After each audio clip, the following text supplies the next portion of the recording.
Hey everyone, welcome back to another episode of The Lion's Den. Today we speak with Christian Espinosa, who's the CEO of Blue Goat Cyber. Now, there's a couple cool things about this conversation. The first, Blue Goat Cyber is actually Christian's second cybersecurity company that he's ever founded and owned.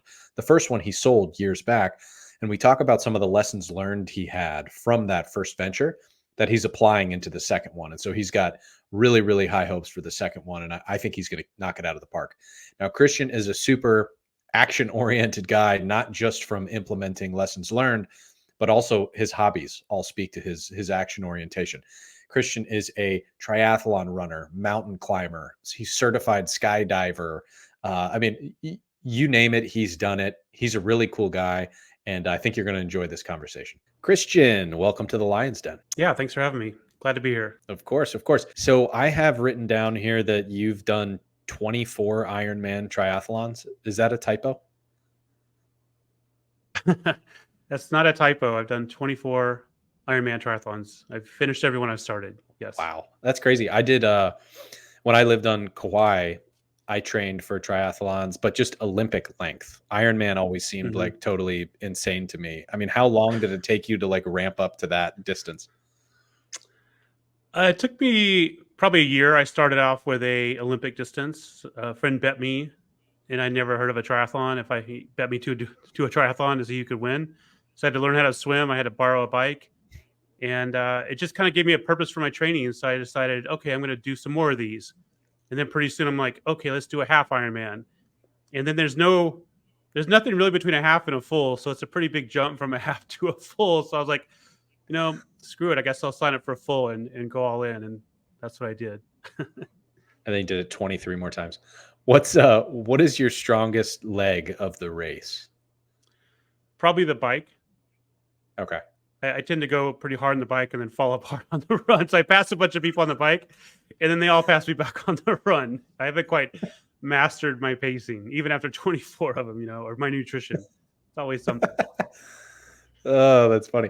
Have you ever done something longer than that? Like I hear about these, whatever it's called, ultra marathon runners or whatever. It's like 100-mile race. Have you ever done those? I've done a 50-mile ultra marathon. And that's the longest ultra I've done. I haven't done 100 yet. It's on my list. That's crazy, man. So 24 of these, so like where were they located? Did you do any in cool places? Hawaii or, the Caribbean or something like that? I did the World Championship in 2015 in Kona, Hawaii, on the Big Island. That's my favorite place, the Big Island. Okay. It's where when I die, my ashes are going to be spread. So I love that island. I feel at home there. And I've done almost all of them in North America. So a couple in Mexico, Los Cabos and Cozumel as well. And then quite a few in Canada, Whistler, Penticton, and Mont Tremblant. And then most of them in the US. Okay, cool. I promise we're going to get to some of your work and the cybersecurity stuff, but I'm way more interested in this stuff right away. Because there's all these other things that I see, really cool stuff that you've done. So I want to kind of go through the list. There's another one that I'm all about, which is you're a PADI dive master. And I'm a big diver as well. So like what are some of the cool places you've been scuba diving? Probably the coolest place I've been is actually Florida, the Florida Keys. Consistently, it's good diving there. I've dove in Hawaii and Kona with the manta rays. That was cool. That was one of my cooler experiences at night. I did a lot of diving in Jamaica as well at night. Also, I like to dive at night. But yeah, I think the Keys are consistently one of the best places I've dove. Okay, so now I have a recommendation for you. This is the coolest place I've ever been diving was Cocos Islands off the coast of Ecuador. It's like sort of in the same chain as the Galapagos, but I think it's a little closer to the mainland. Okay. And it is known for having massive schools of hammerheads. That's kind of like what it's known for. Oh, all right. And it's like, so I went out there on a week-long live aboard dive trip, and it takes like 36 hours to get out there. And so it's this like decently sized boat. There's maybe like 10 cabins on the boat.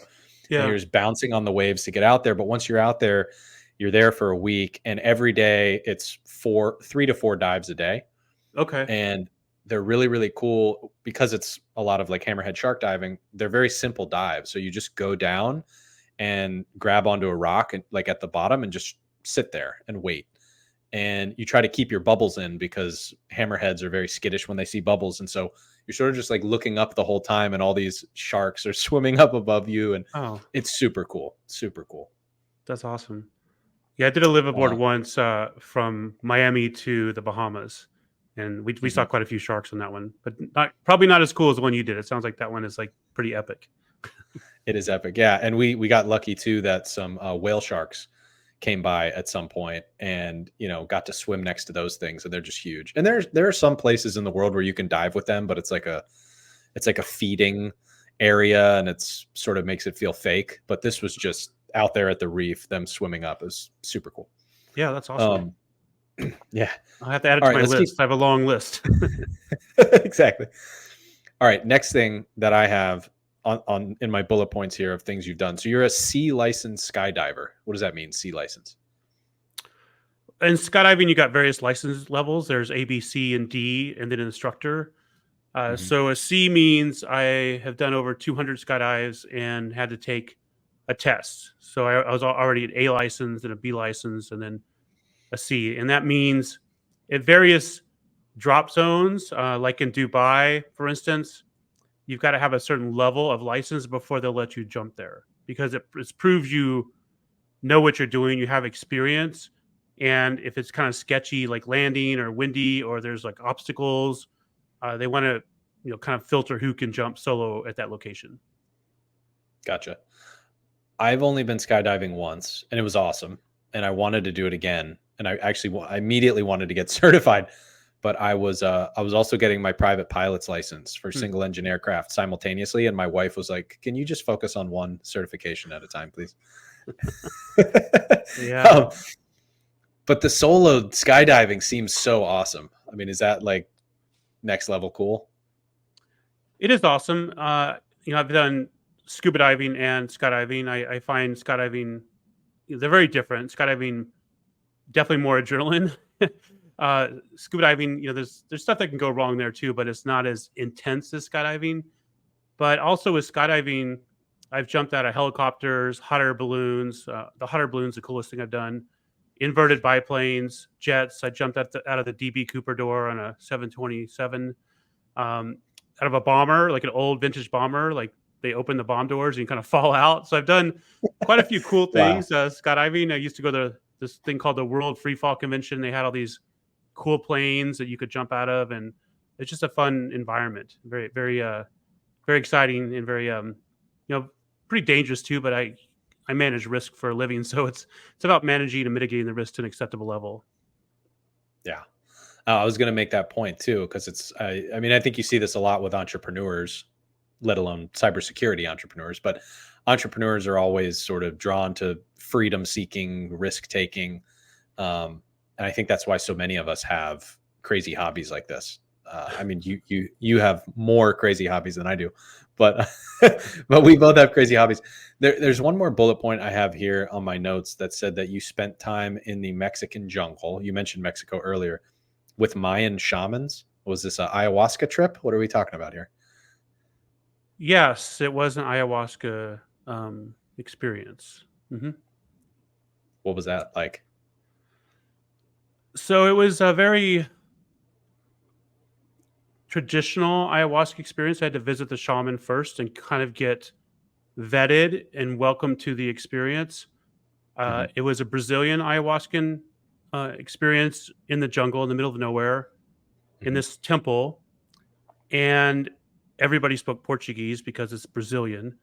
So I had to wear all white.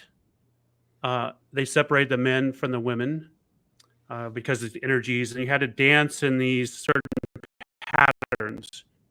Hmm. So I was assigned a handler because it's my first time doing it, and I had to dance specific ways to kind of keep the demons out away from us or whatever, and sing these songs in Portuguese, which I don't speak Portuguese. So I was trying to dance to this stuff I never heard and sing these songs in Portuguese and play by the rules.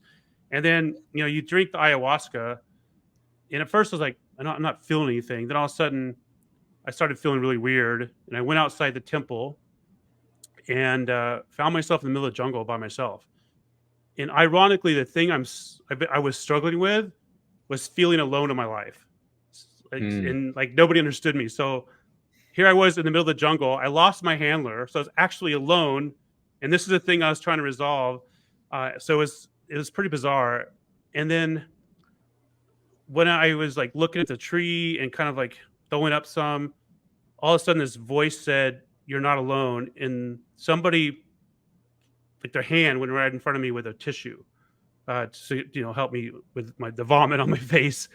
So it was so bizarre. It's like there I was alone, and the voice said, the universe or whatever, God or however you want to say it, or my inner voice said, "You're never alone." And then all of a sudden that person materialized, like at this exact same time. So after that, I realized my being alone was just a choice, and that there's always people to connect with, and being alone is just a choice. And feeling alone is really what it's about. I used to feel alone, like nobody understood me, but that again is a choice. Yeah, so it's very wow. transformational for me. Wow. Do you highly recommend? No, I so I think a lot of people like to go on these ayahuasca experiences, and they're not ready. You've Mhm. got to have the right intention. It's not just like an acid trip or something. You need to show up with the right intention. I've known people that have done ayahuasca. They did not have the right intention, and they were kind of messed up for like a year and a half. Mm, So you've got to be there of pure intention and for the right reasons, and you got to embrace the experience, because it's going to be vulnerable. I mean, this one I did was it lasted like 5 hours, and afterwards I felt so shitty. I'm like, I'm not doing any more ayahuasca. And then this guy comes out with another drink. He's like, "You need more." I was like, "Okay." So I did some more. Um, but yeah, it was.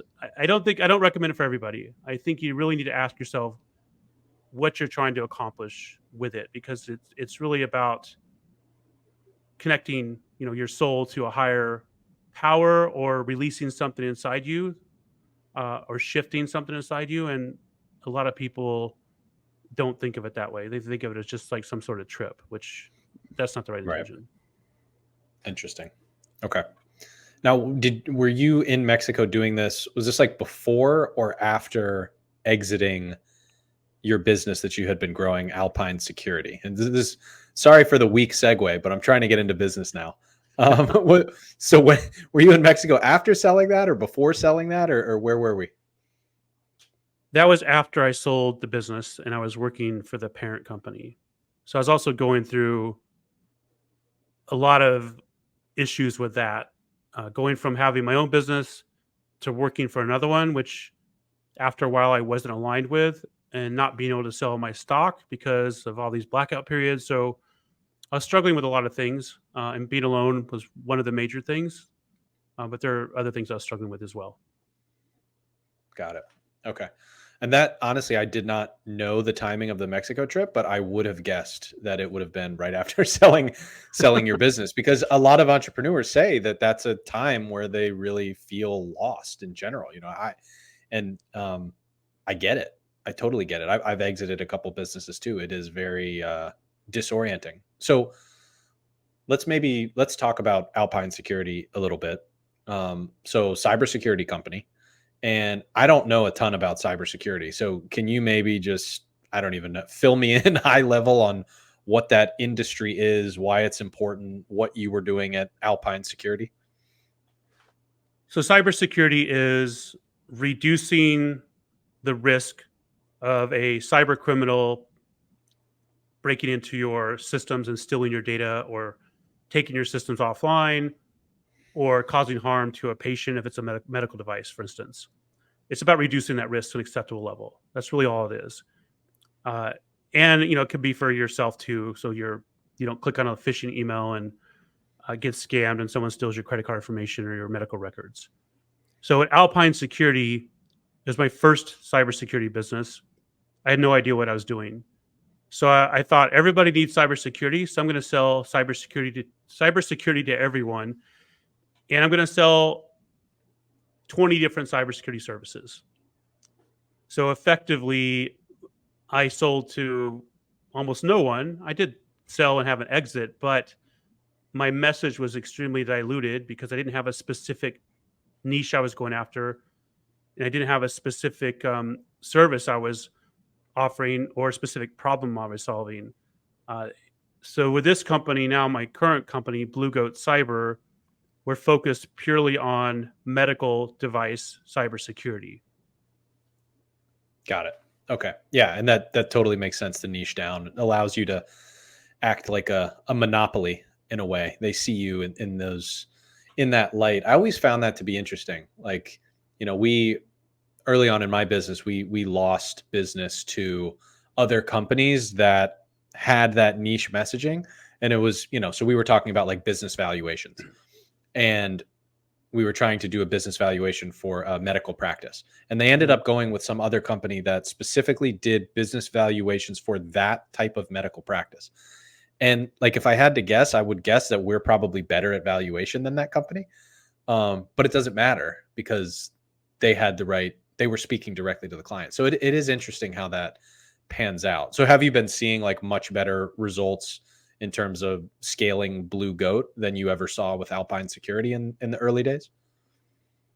Yes, I started Alpine in 2014. I sold it in 2020, and I was at about 1.5 million revenue when I sold Mhm. it. I really started Blue Goat middle of last year, Mhm. and this year we're on track to probably close to 4 million in revenue. So what Wow. took me, 6 years, I've been able to accomplish in a little over a year and a half by learning, from my mistakes and paying the dumb tax with my first company. I'm sure I'm going to make a lot of more mistakes with this one, but that's part of the process. Yeah. Fascinating. Did you learn anything from when Alpine Security? I mean, I'm sure you learned a lot, but when you sold Alpine Security and you were working for, I think it was called Cerberus Sentinel, Mhm. um, did you learn anything additional from like that process of being acquired and then working for a parent company that was valuable to you and you're now sort of using it as you're building Blue Goat?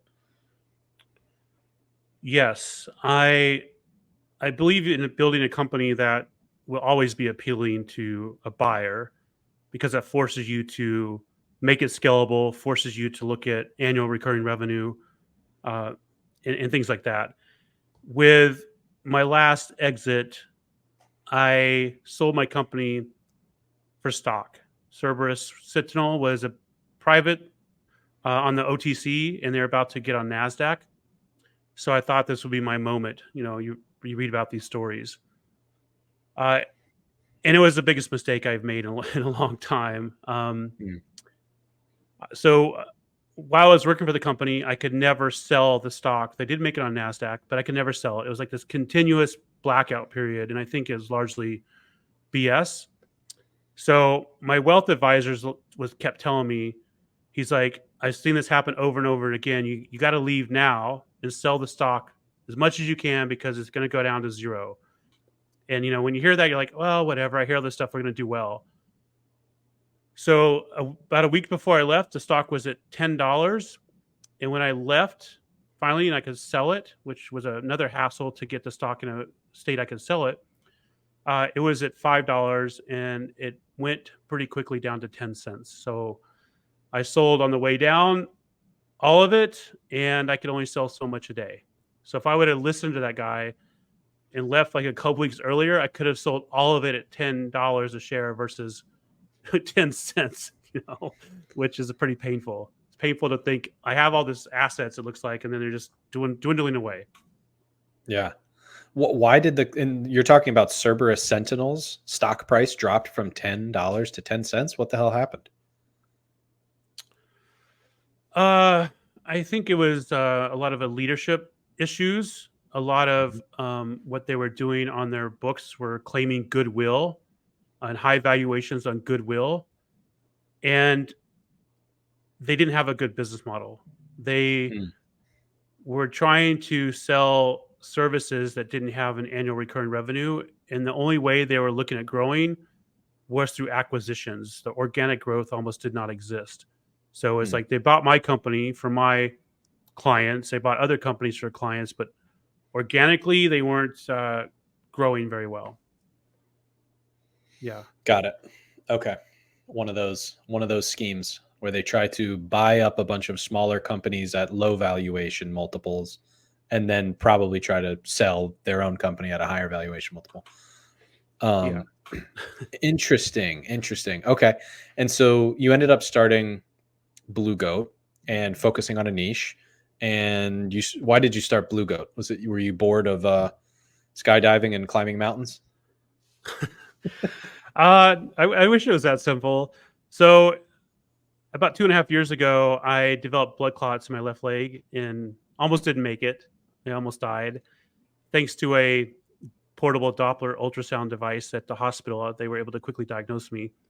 So when I had those blood clots, I think it was a manifestation of feeling trapped in a number of areas of my life. During COVID, the Ireland, travel situation, because I was going back and forth there.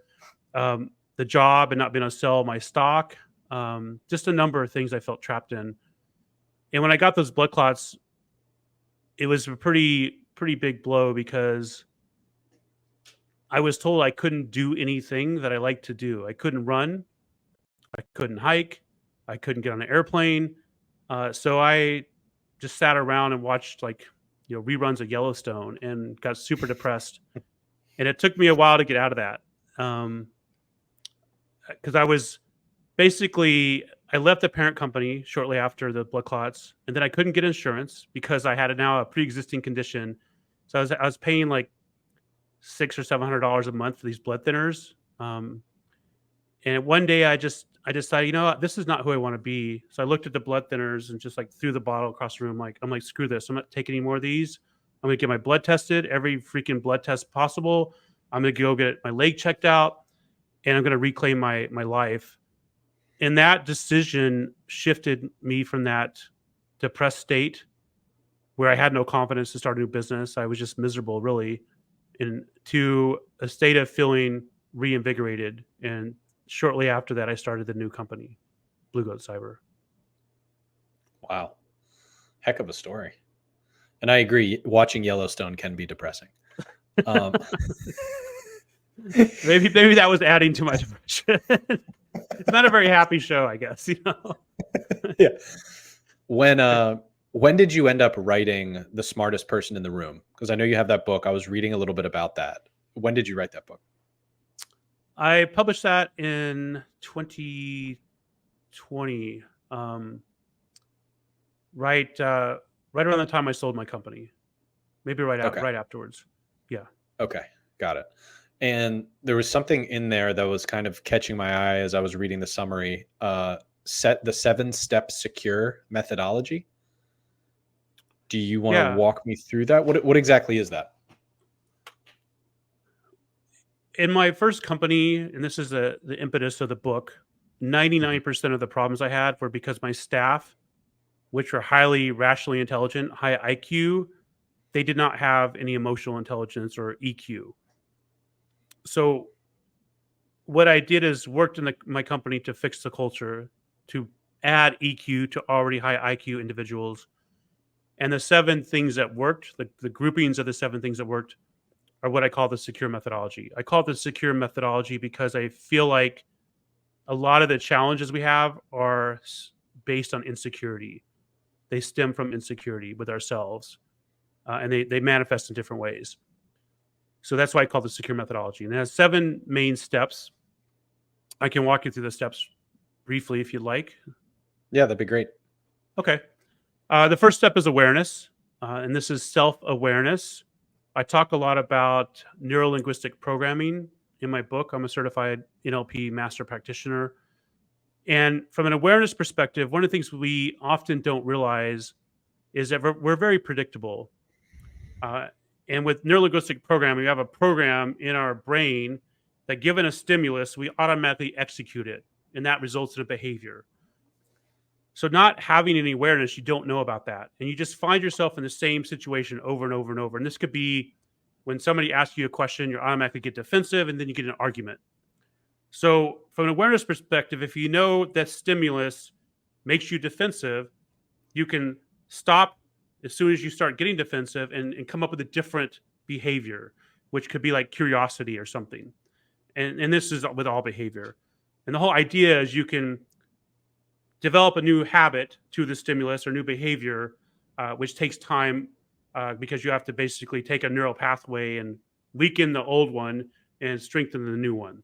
And that requires you to believe that your brain is malleable. And it is. We have this thing called neuroplasticity. And step 2 is having a growth mindset, because you can have awareness, but if you don't believe you have the ability to learn new things, then it's not going to matter. A fixed mindset is the contrast. That's where you think your brain is just hardwired. Like people that say, I'm just the way I am, I can't change, they have a fixed mindset. I do not believe in a fixed mindset.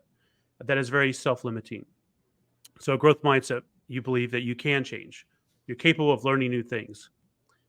Step 3 is acknowledgement. Acknowledgement is important because for me as a leader, I realized I was doing a crappy job acknowledging myself. I'm very hard on myself, which meant that translated into being not very easy on my staff and not very appreciative of my staff. I know before we talked about Ironman triathlon. So I literally stood under the Ironman World Championship finish line in 2005. And I told myself I would do that race someday. There's a picture of me under the finish line. And 10 years later, in 2015, I crossed the finish line, as a participant. And I never once actually took a second to appreciate that journey. I was just automatically thinking about the next big thing I wanted to do. And I realized, man, if I can't appreciate something that took me 10 years, how am I going to appreciate my staff? And how am I ever going to feel good about myself if I don't ever acknowledge my own accomplishments? So that's step 3. And then step 4 is communication. Since I use the NLP concepts in the book, one of the presuppositions that NLP has is about communication is that the meaning of communication is the response you get. So if you're not getting the response, the person doesn't agree with you, you're not getting the budget when you ask for it, you're always getting arguments, it shifts the ownership back to you to alter how you communicate. Typically, we like to blame the other person. Oh, they're just not smart enough. They don't get it. They never listen the right way, whatever, right? So we need to take ownership of the communication. So that's step 4. And then step 5 is monotasking. Monotasking is the opposite of multitasking. Multitasking is antiquated and BS. Monotasking makes you productive. Multitasking makes you busy. Monotasking makes you present when you're with somebody, which improves relationships. Multitasking makes you somebody nobody wants to hang out with. Like if I'm interacting with somebody and they pick up their phone and they're on their phone while I'm talking to them, they're multitasking, I'm just going to stop talking. I'm like, apparently their phone is more important than me. And other people feel the same way. So in our society, this is a big deal. I see couples all the time out to eat. They're not even talking to each other. They're both on their cell phone. I'm like, is this the society we've become, So monotasking makes you more productive and a better person to be around because you're present. Step 6 is empathy. In our society today, we have a lot of division, constant division. Republicans, Democrats, pro-gun, anti-gun, pro-vaccine, anti-vaccine, pro-mask, anti-mask. And all this does is cause us to not have empathy. Because it's hard to have empathy when you see somebody separate from yourself as a different group. If you see everyone as a fellow human being, it's easier to be empathetic. And for me, I mentioned those blood clots. I've never had blood clots before. I was doing Ironman triathlon. I did 24 of them. So I didn't think, blood clots happen to people like me that were constantly, I thought, healthy and training. So I was pretty freaked out when the doctor told me I had blood clots. And it wasn't just one, it was like 6. And I'm like, okay. So I asked him, I was like, so what does this mean? And he told me, he said, well, it means you could die or have a stroke at any moment. And I'm like, kind of freaking out. I'm there at the hospital by myself. My nearest family member's like in Denver, and I was in St. Louis at the time. So I started crying and thinking, man, my life might be over. Like, just like silently crying, and all the images of my life are going through my head. And I'm thinking, did I live a good life? Did I take risks? Did I, it could be over. Did I go for it? And I was kind of freaking out. And the doctor noticed that, and he said something that I'll never forget. And it actually pissed me off. He's like, in a very dismissive way, he said, "Oh, don't worry. I see this all the time." And immediately, like, I snapped out of like feeling sorry for myself. And I'm like, you know what? I don't see this all the time. This is a first for me. And I think he was trying to be empathetic, but again, he was looking at like, I'm the doctor, this is the patient, and this division, right? Versus, I just told a fellow human being some pretty crappy news. Maybe I should show some empathy and compassion. So that was, again, example of when that division comes up, it's hard to be empathetic. And then the final step is Kaizen. Kaizen is a Japanese word that means continuous and never-ending improvement. With anything in life, you're going to need to make small changes, especially if you're changing a behavior. It's you're developing a new pattern. It's not going to happen overnight. And a lot of people, if they don't see immediate progress, they give up. So if you embrace the philosophy of Kaizen, it gives you that courage to take the first step. And as long as you're making incremental improvements, that's what matters. And I think as humans, we tend to overestimate what we can do in a short amount of time, like a year, and get frustrated when we don't accomplish it. But we underestimate what we can do in 3 to 5 years if we make incremental progress. So those are the 7 steps. Wow. And so you wrote, those are awesome. I agree with every single one of those. And so you wrote that toward the end of running your first business, but this also sounds like a great foundation to use for your next business, Blue Goat. Is this like mandatory reading? Are these like basically your 7 values of Blue Goat? I mean, how have you implemented it with your current team? Yeah, most of the people on my current team have read my book. Not everyone's embraced the concepts. Knowledge is not power. You have to make it actionable. But yeah, that is a constant reminder of things I need to keep an eye on as well. I think when you write a book, at least for me, the book should be transformational to the author. And I'm not perfect by no means, so I have to go back and reread my own lessons that I thought I learned, because sometimes I drift away from it and start forgetting about it. So it's something that I keep my eye on as well, and do have people in my company read the book. Okay. And you put a course together around it, right? I did, yes. Okay. Is that something that anybody can take? Yeah, anybody can take it. It's available through my website, christianespinosa.com. And it's a course that took me a lot of effort to put together. Is during COVID I did it. It's a lot of videos, a lot of exercises. I think it's pretty good. I've gotten good feedback on it. So yeah, anybody can take the course. I think anybody would benefit. Awesome. Cool. Well, Christian, thank you, man. I appreciate you coming on here. I want to wrap things up, but we will link to your website, which you just mentioned, christianespinosa.com. We'll link to, you actually have 2 books available on Amazon. We only talked about one of them. And then I'll also link to that course, which is on your website. And I think to all of our listeners out there, if those 7 steps resonated with you, which I think they did for me and probably most people, go ahead and take the course that Christian put together. And, feel free to visit his website and reach out to him anytime. Christian, thank you very much for joining me in the Lion's Den. Yeah, thank you so much for having me.